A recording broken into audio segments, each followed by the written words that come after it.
I'll be honest, the title and the thumbnail were the first thing I thought about when I thought about how I make this video talking about Update 15, because it is a very small update, but there's some good stuff in it that I want to talk about and give my thoughts on. And I've been trying to think of any other Sabrina Carpenter puns since then, if there's something else I could try and include in the video, but I can't think of any. And to be fair, probably for the best. I don't want anyone calling me a man-child for comparing Sabrina Carpenter to Payday 3.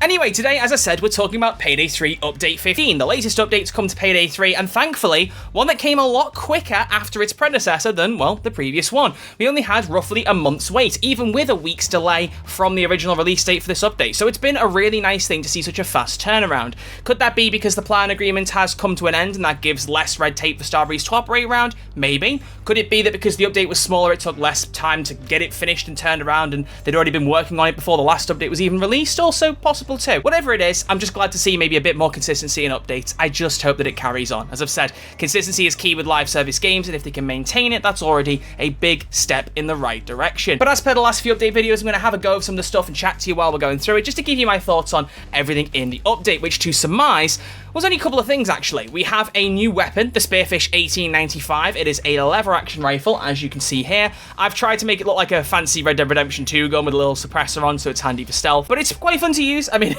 I've been playing a little bit too much of some other games recently that don't require a headshot training, like Hitman, because that has auto-aim, but it's a really fun weapon to use, and aside from that, the main addition for the update is something called Smash and Grab, which are two new versions of existing heists, No Rest for the Wicked and Boys in Blue, neither of which requiring any DLC ownership to play, so if you don't own the Boys in Blue DLC, you can still play this. But it basically presents you with a smaller, more compact way of completing the heist that basically tries to induct new players into the game, which works in some ways and doesn't work in others, at least in my personal opinion. So we're going to give them a go and go through it. But as always, if you are new to the channel and you fancy sticking around for more content, Payday or otherwise, make sure you click the subscribe button, I greatly appreciate it, and make sure you click the like button as well to show me you like the content and help keep more coming out. I know I've not been consistent with my upload schedule recently for the last few months and my streaming schedule, but the work I've been very busy with the last few months that's kind of taken me away from YouTube has died down now, so I'm planning to come back with quite a lot of different new bits of content very soon, so I'm very, very excited for that. In fact, why am I playing solo mode? I may as well play multiplayer. Let's give multiplayer a whirl. But yes, the point being, I'm going to be going back to streaming at least 3 times a week on Twitch starting this week coming, so if you aren't already following me on Twitch,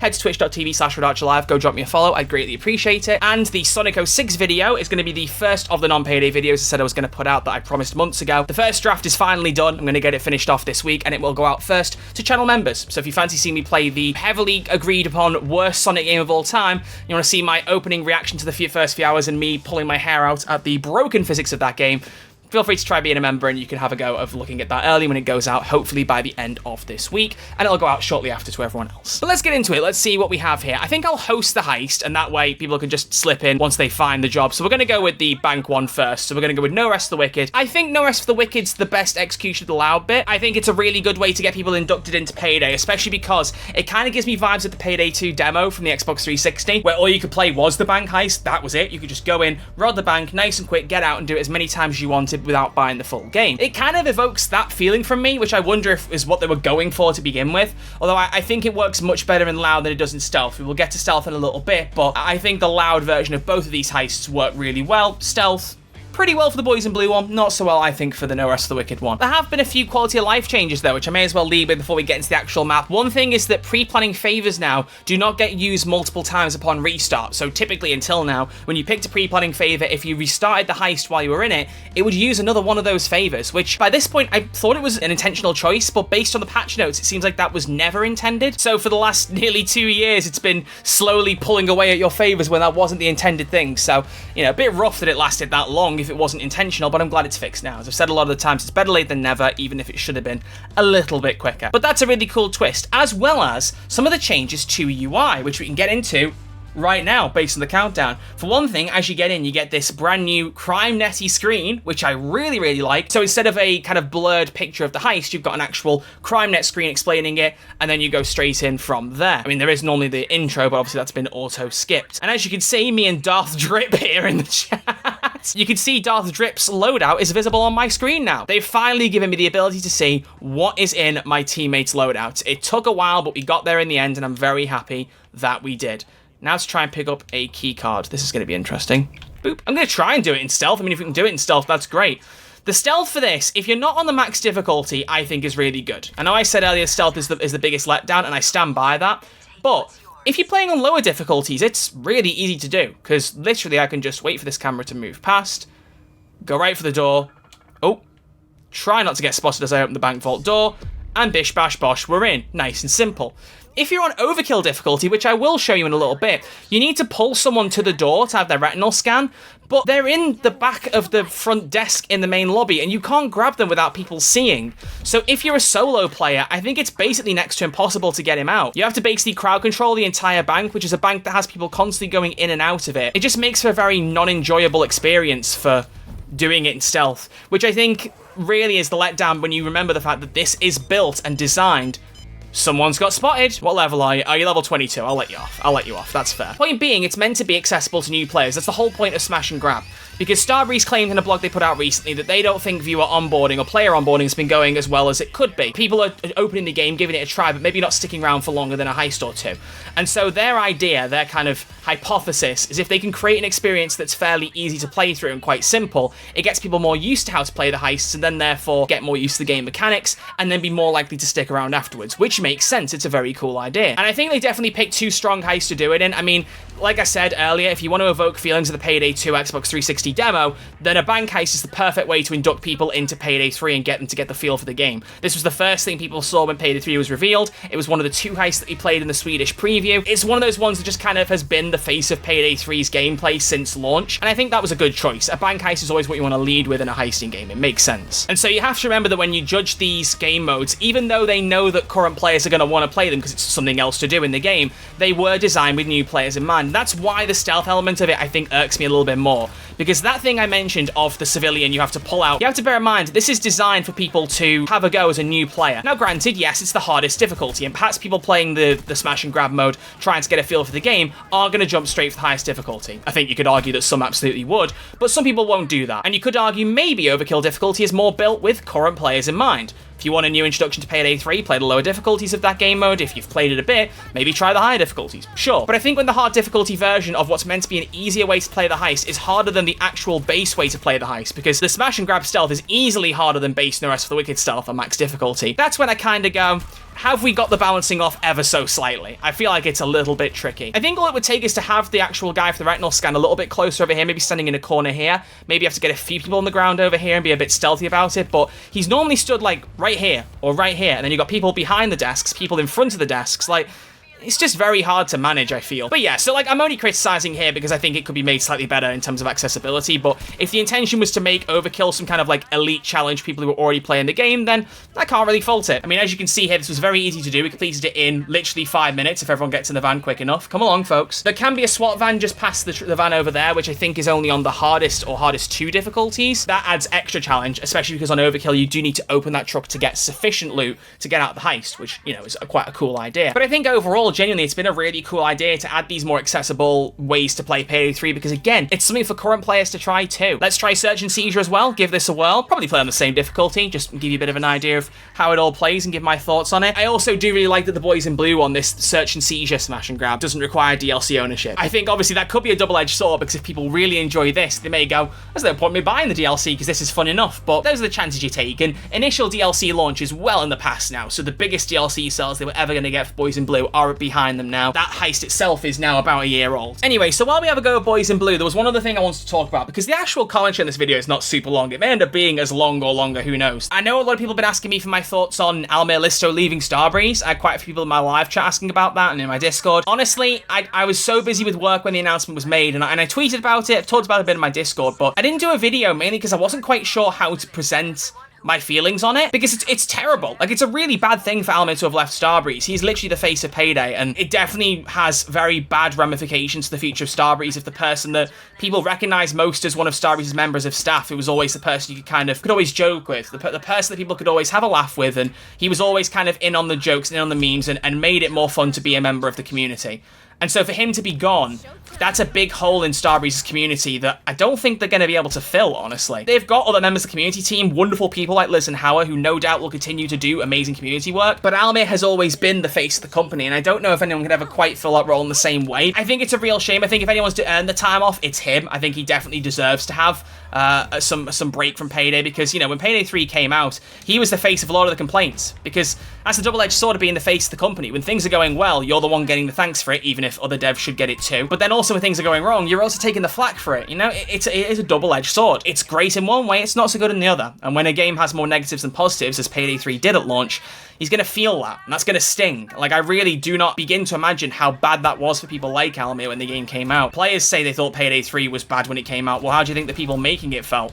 How do you think the people in the studio felt when they saw the reactions they were getting, you know? The point of all this is, obviously, you know, you can hear some of my thoughts here and now, but if you do still want to hear me address this in an individual video, I'm happy to do it. Please just let me know in the comment section below. I just kind of want to know if I'm too late to the matter, if people genuinely do still want to hear my takes on everything, because I'd be more than happy to present them. I'm just not sure if it's a bit too late to the party now, and whether it's kind of better being left behind. But if enough of you say it, I'll put a video together on it and give my thoughts. Because one thing I'm thinking about as well now is I do want to try and have some more regular videos. I'd like to try and do a video a week, whether it's Payday or non-Payday, whatever it is. I want to try and talk about more gaming things and breathe some life back into this channel, because it ain't had it for months. And I know a few times now I've been like, oh, you know, I'm going to get better at my uploads and do non-Payday stuff. And the last time I said at the start of the year when I walked away from the Starbreeze partnership, I fully meant it. But now I've got some time over summer, I really want to kind of push things and get a regular pattern going again, because I miss doing stuff on here, and I hope that you guys have missed me too. If you haven't, then whoops, but either way. But as you can see from the gameplay here, like I said, it's very, very simple. I don't need to offer some big intellectual commentary over it and being like, well, you have to think about all these very important factors as you do this. No,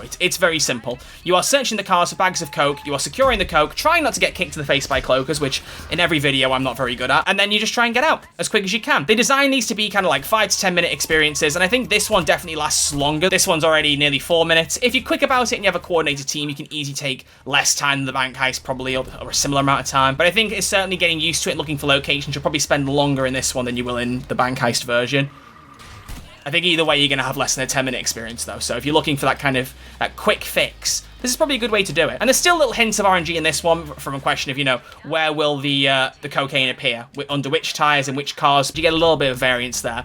You're always going to check the same places, but where you find the things may be slightly different, and that at least gives you a slight mix-up in the gameplay formula, which, you know, sometimes the tiniest changes in RNG can go a long way. So yeah, overall with this update, I think that it's pretty solid. I really like what they've done with it. I think it's just a little, obviously, small, so there's not too much you can talk about. I mean, it should be fairly obvious, but to make it clear, not every update has to be some big bombastic thing that does 20 different things and adds 20 new gameplay changes or 50 new weapons. It doesn't have to be. While I would love every update to be like that, that's just not natural with game development. You will have some updates bigger than others. We've had Jacket, we've had the Party Powder heist, which, you know, I seem to have found more fun than a lot of people did. I really think that heist is really good fun. So I'm not really surprised that after releasing a heist, the next update was a little bit smaller.